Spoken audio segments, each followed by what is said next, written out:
Have you noticed? This year there's no one on the shopping streets and the physical stores are empty. Dalian Development Zone has 1.54 million people. Where did everyone go? The streets are completely deserted. What's going on this year? It's almost Chinese New Year, but look, there's no one at Hegang Plaza, the best mall in Dalian. Just look at this. Why is this happening? Can you tell me why? I really can't figure it out. Before the Chinese New Year, Xi Jinping visited Liaoning in northeast China. According to state media, the area looked festive, with scenes of happiness and Xi being loved by the people. But is that really the full picture? Some comments online say that the population loss and economic slowdown in northeast China are getting worse, and the region is no longer as prosperous as before. Xi's visit seems more like a show. Let's talk about it. But before we do, we would like to invite you to subscribe. Your support is our greatest motivation and allows us to bring you more valuable content. Now, moving on. On January 23rd, Xi visited Shenyang in Liaoning to check on holiday market supplies and people's living conditions. The day before, Xi had also visited Jiuzhaigo village in Hulaodao City, Liaoning, to comfort people affected by last year's floods and check on the local recovery efforts. Hulaodao was hit by record-breaking heavy rains last August, causing dozens of deaths and missing persons, with damage worth billions of dollars. Current affairs commentator Chen Pokong pointed out that Xi Jinping's visit to Hulaodao, supposedly to comfort flood victims, seems more like a staged event. The flood happened over 6 months ago, and the recovery is nearly complete. From the footage, the setup and interactions with the crowd look more like a carefully planned folks drama. Chen Pokong also mentioned that northeast China is now the poorest region in China, with long-term fiscal deficits. Local governments can't rely on real help from the central government due to a lack of funding. So, Xi's visit looks more like an attempt to calm local frustrations. Shenyang is the economic and commercial hub of northeast China, so let's take a look at what's really going on there. The unemployment rate in Shenyang is really high right now. Most women end up doing online KTV or working as entertainment streamers, while young guys are either delivering food or doing digital marketing, stuff like that. Shenyang doesn't have many big internet companies, unlike places like Beijing, Shanghai, Guangzhou, and Shenzhen, which have huge tech firms and massive factories. Shenyang might not be great, but it's still better than some of the nearby cities in Benxi and Hulaodao, which are even worse. A lot of people from small towns around here have already left, especially the younger crowd. They're coming to Shenyang and diving into things like the restaurant business, tourism, and service industries. Shenyang doesn't have a strong primary or secondary industry, so it's all about the third industry now. In Shenyang, you have to face 4 harsh realities. First, finding a good job. Forget it, salaries are downright depressing. If you're making $560 a month, consider yourself lucky.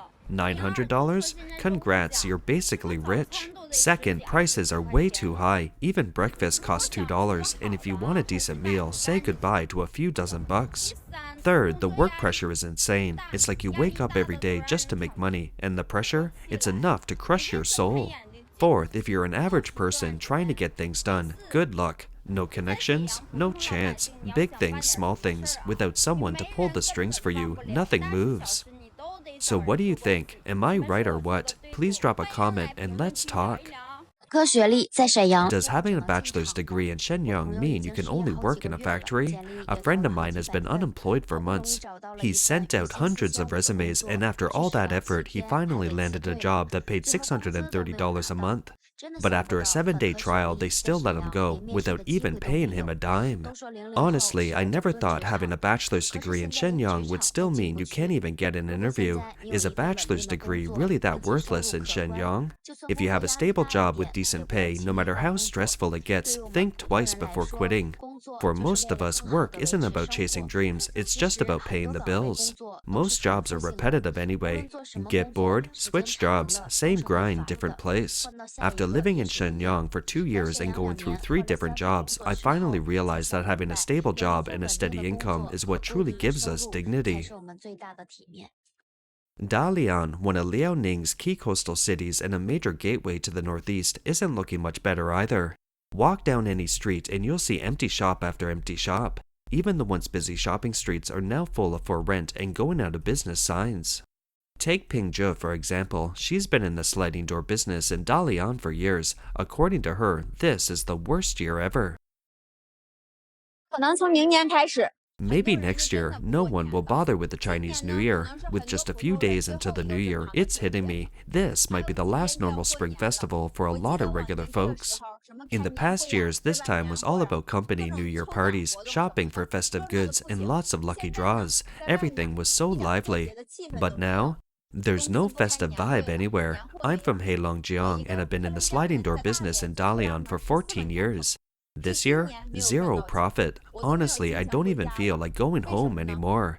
The restaurant and clothing industries are struggling, and don't even mention the office workers. Some people got laid off, and forget about year-end bonuses. I'm pretty sure next year things will be even tighter. Looks like the joy of the holidays is officially over for us grown-ups. Sister Maggie, a blogger, says that lots of people in Dalian are out of work, and the pressure of life is seriously heavy. A lot of small companies are shutting down, and even big ones are cutting salaries and laying off workers. More and more people are turning to food delivery or becoming couriers. The job market is nearly saturated. Many unemployed people can't find suitable jobs, so they end up driving taxis, working for ride-hailing services, or delivering food and packages just to get by. Plus, Dalian is a high-cost, low-income city, so living here is really expensive. So, right now, a person's doing the job of 3 people but only getting paid for 1, and the pressure is off the charts. Everyone wants to quit, but they're scared they won't find another job, so they keep grinding just to hold on to that paycheck. The industrial output in the northeast is dropping, and people are moving out of the region in droves, causing the population to plummet.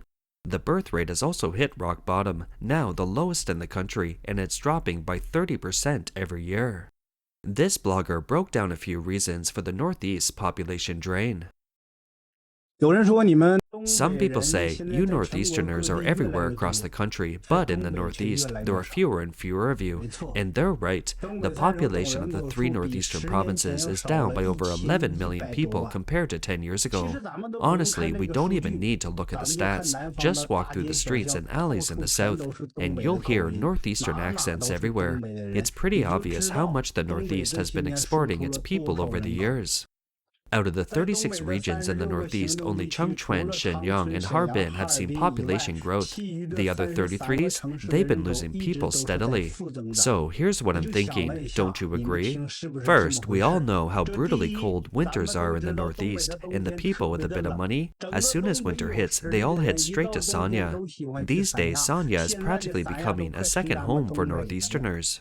Second, the resources are running out. Everyone knows the Northeast was once rich in coal, oil, timber, and grain. After the founding of the country, as the eldest son of the Republic, the Northeast kept supplying these resources to the rest of China, helping to feed half the nation. But now, most of it is gone. The Northeast is still known as China's breadbasket, mainly producing corn and rice, but the prices are dirt cheap. Third, the economy is too one-dimensional. There are no major companies driving growth, which means GDP remains stagnant and talent keeps leaving. The 3 northeastern provinces were once the cradle of China's heavy industry, the most developed region in the country, and a model for other areas. But now, a real estate crisis, plummeting local government revenue, and an economic slowdown have hit the Northeast hard, with no clear solutions in sight. If you want to understand the rise and fall of the Northeast, just look at Hegang. Located in northern Heilongjiang, it was once a thriving coal city, but when the coal industry collapsed, so did the economy. The city turned into a ghost town, and with no one around to buy houses, property prices tanked. These days, you can buy an entire apartment in Hegang for just a few $1,000s. Look at this, folks. Check out all these brand new apartments. Each one costs just $3,000. Yeah, you heard that right, $3,000 per unit, and the facilities around here are top-notch. This is Binhe South Community, a neighborhood that has everything you need. Morning markets, supermarkets, bus stops, it's all right here. Super convenient transportation, a lively atmosphere, and plenty of people around. The market is bustling with vendors selling fresh fruits and vegetables, and you can find just about anything here. here. Now let's step inside. The moment you walk in, it's warm and cozy. The layout is 3 units per floor. This one is a middle unit featuring stainless steel railings and heated stairwells. The natural lighting is amazing, only $3,000 for an entire unit. The apartment is 67 square meters, almost 70. Fully tiled walls, and check out the huge bathroom. The kitchen is all set with tiles too. The bedroom, super spacious, big enough that even your voice echoes inside. The ceilings are extra high, so if you want to build a small loft, no problem at all. Xiaozhang from Fuqing, Fujian shares in his video that the $3,000 apartments in Hegang come with a complete set of amenities. Parcel delivery services, barbershops, convenience stores, supermarkets, morning markets, restaurants, you name it, it's here. You can just walk downstairs to buy whatever you need, and everything is affordable. No need for a car. At first, when I saw how cheap housing was in Hegang, I thought these low-priced homes must be way out in the middle of nowhere, like dozens of kilometers from downtown. But after coming here, I realized that's not the case at all. These affordable homes are just 7-8 kilometers from the city center. If you take the bus, you'll get there in under an hour. By car, it's less than 30 minutes. Hegang is a prefecture-level city, and its downtown area is lively and well-stocked. Pretty much anything you can buy in a big city, you can find it here too. So honestly, if you're thinking about settling down in Hegang, you don't really need to worry about convenience. It's way better than most people imagine. First, the surrounding facilities are all set. Plus, let's be real, even in our hometowns, not everyone lives right in the city center. Getting to the city center from Hegang might actually be easier and faster than from our hometown. According to Xiaozhang, there are 2 types of people who might find Hegang a great place to settle down. The first type is those who have already achieved financial freedom. If you don't have to worry about income anymore, you can buy a super cheap home here and enjoy a comfortable life, since the cost of living is very low. Additionally, job opportunities in Hegang are limited, but if you work online or earn a living through your computer, you can live quite well here.